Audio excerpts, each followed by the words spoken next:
రాష్ట్రాన్ని కుదిపేసిన తుఫాన్లో జగను దేవుళ్ళ దిక్కయ్యాడట. విన్నారు ఈ మాట? కొంచెం పక్క జరిగి రాష్ట్రంలో ఏదైతే తుఫాను కుదిపేస్తుందో ఆ తుఫానికి జగన్ గారు దేవుడిలో దిక్కయ్యాడట. ఎలా చెప్పమంటారా? నిజంగా మీకు ఆశ్చర్యం కలిగించే విషయం చెప్తాను. ఫస్ట్ అయితే లైక్ చేయండి చెప్తాను. లైక్ చేస్తే నాకు మోటివేషన్ ఉంటుంది, ఎక్కువ మందికి ఇన్ఫర్మేషన్ షేర్ అవుతుంది. కొత్తగా మన ఛానల్ ఇస్తే పక్కగా సబ్స్క్రైబ్ చేయండి. 15,000 గ్రామ సచివాలయాలు తుఫాను ప్రభావిత ప్రాంతాల్లో ఉండే సచివాలయాలు షెల్టర్లుగా పునరావాస కేంద్రాలుగా ఉపయోగపడ్డాయి. అసలు ఆ సచివాలయ భవనాలు కట్టించింది జగన్మోహన్ రెడ్డి గారు. ఇక్కడ ఒక ఎత్తు.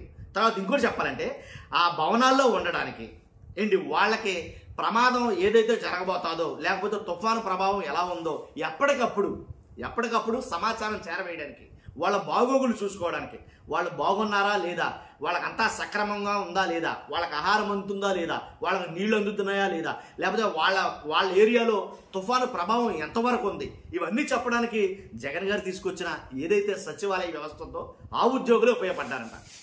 వాస్తవమే కదా ఇది. కానీ జగన్ గారు తీసుకొచ్చిన సచివాలయ వ్యవస్థ, సచివాలయ ఉద్యోగులు, సచివాలయ బిల్డింగ్లు అవి రెండు ఈ మోంతా తుఫాన్లో చాలా బాగా పనిచేస్తాయని చెప్పాలి. వాళ్ళు లేకపోతే లేదు, మేము ఏమైపోయామో తెలియదు అని కొంతమంది మాట్లాడుకుంటారంట. కాబట్టి నిజంగా ఈ మోంతా తుఫాన్లో జగన్ గారు ఏదైతే ముందు చూపుగా ఆలోచించి, అంటే తుఫానుకు ఉపయోగపడతాయని కాదు, ముందు చూపుగా ఆలోచించి ఒక శాశ్వత బిల్డింగులు కావాలని శాశ్వత ప్రాతిపదికన, యుద్ధ ప్రాతిపదికన కొన్ని బిల్డింగ్లు అయితే కట్టించాడు ఆయన. దేని నిమిత్తం? గ్రామ సచివాలయ వ్యవస్థ అనేది ఉండాలి, గ్రామానికి అందుబాటులో ఉండాలి, గ్రామంలో ఏది అవసరమైనా ఆ సచివాలయ వ్యవస్థలో ఉండే ఉద్యోగస్తులు మొత్తం చూసుకోవాలి అనే ఒక ఉద్దేశంతో ఆ బిల్డింగ్లు కట్టించడం జరిగింది. 1, 2, 3 కాదు, 15,000 బిల్డింగ్లు కట్టించాడు ఆయన.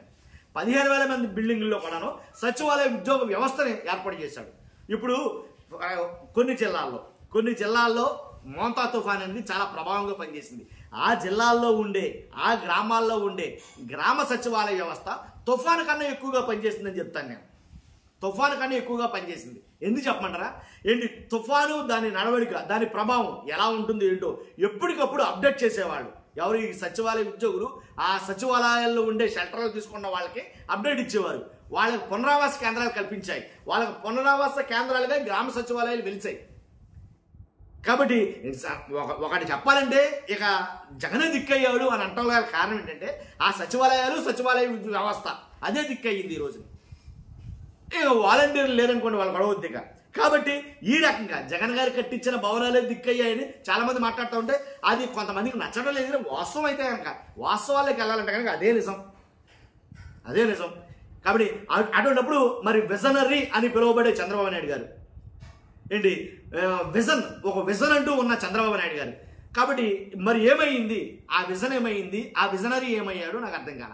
అంటే ఒక పెద్ద ఒక సిస్టమ్ దగ్గర కూర్చుని ఎప్పటికప్పుడు తుఫాను ఎక్కడి నుంచి ఎక్కడికి కదిలింది, అంటే దాన్ని పర్యవేక్షిస్తే సరిపోతుందా? దానికి అనుగుణంగా ఆదేశాలు ఇస్తే సరిపోతుందా? గ్రామాల్లోకి రూట్ లెవెల్లోకి వెళ్ళే ఉద్యోగులు కావాలి కదా. ఆ ఉద్యోగులు ఎక్కడి నుంచి వస్తారో, ఆ ఉద్యోగులు ఎక్కడి నుంచి తీసుకొస్తారో, ఆ ఉద్యోగులు తీసుకొచ్చింది ఎవరో? ఇలాగా ఒకటి కాదు, 100 ప్రశ్నలు అయితే నిలుస్తున్నాయి. కాబట్టి ఒకటే చెప్తున్నా, అంటే ఈ మోంతా తుఫాన్లో జగన్ గారు చేసిన పనిని తుఫాను కన్నా ఎక్కువగా చెప్పుకున్నారు ప్రజలు. ఎందుకంటే దాంట్లో షెల్టర్ తీసుకున్నాడు, ఆ మాత్రం మాట్లాడుకోడంటారా? ఇప్పుడు సచివాలయంలో షెల్టర్ తీసుకున్నారంటే 100 మంది ఒక్కో సచివాలయంకి వచ్చి, అలా కొన్ని వేల సచివాలయాలు ఉన్నాయి. కొన్ని వేల సచివాలయాల్లో షెల్టర్ తీసుకున్నారు జనాలు. ఆ షెల్టర్లో ఉండే జనాలు మాట్లాడుకోరా? ఈ బిల్డింగ్ ఎవరు కట్టించారు, ఎవరి హయాంలో వచ్చింది ఇది, మనం ఇప్పుడు షెల్టర్ తీసుకున్నామంటే ఏంటి పరిస్థితి, ఇప్పుడు మన దగ్గరికి వస్తున్న ఈ ఉద్యోగులు ఎవరు అని మాట్లాడుకుంటే ఖచ్చితంగా అది జగన్ గారే కదా. జగన్ గారు కట్టించిన బిల్డింగ్లు, జగన్ గారు తీసుకొచ్చిన సచివాలయ ఉద్యోగులు, శాశ్వత ఉద్యోగులు. కాబట్టి ఈ రకంగా అయితే కనుక నిజంగా ఒక మంచి పనే వీళ్ళ వల్ల ఒక మంచి ఇంపాక్ట్ అయినది చూపించింది అని అయితే నా అభిప్రాయం. కానీ మోంతా తుఫాన్ని అంత ధాటిగా ఎదుర్కొన్నారా అని అంటే కనుక దానికి గల కారణం ఏంటంటే కనుక ఖచ్చితంగా జగన్మోహన్ రెడ్డి గారే. కాబట్టి జగన్ గారు దిక్కయ్యాడు అని ఊరికని అంటలా.